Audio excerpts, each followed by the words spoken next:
নফল নামাজে, তাহাজ্জুদের নামাজে, সুন্নত নামাজে সিজদার যে তাসবিহ সুবহানা রাব্বিয়াল আ'লা তিনবার পড়ার পরে আমার ভাইরা, মহিলা প্যান্ডেলে আমার যে মায়েরা বোনেরা আছে, আজকে তো রেকর্ড হয়ে যাবে, কালকেই ভিডিও পেয়ে যাবেন। তিনবার সুবহানা রাব্বিয়াল আ'লা পড়ার পরে পড়বেন সুবহুন কুদ্দুসুন রাব্বুল মালাইকাতি ওয়ার রূহ। পড়বেন তো ইনশাআল্লাহ।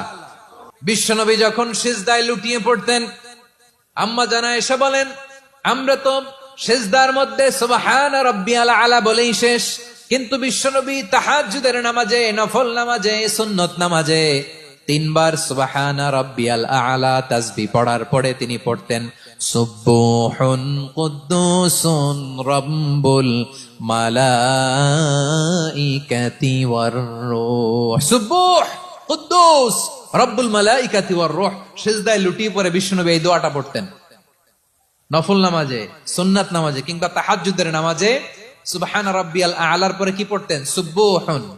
আওয়াজ করে বলেন সুবহুন কুদ্দুসুন রব্বুল মালাইকাতি ওয়ার রূহ। মানে আল্লাহ আপনি প্রশংসিত, আল্লাহ আপনি অতি পবিত্র, আপনি সব ফেরেশতা কুলের রব, ফেরেশতাদের সরদার জিব্রাইলের রব। সুবহানাল্লাহ। আজকে থেকে পড়বেন সিজদায়, হ্যাঁ।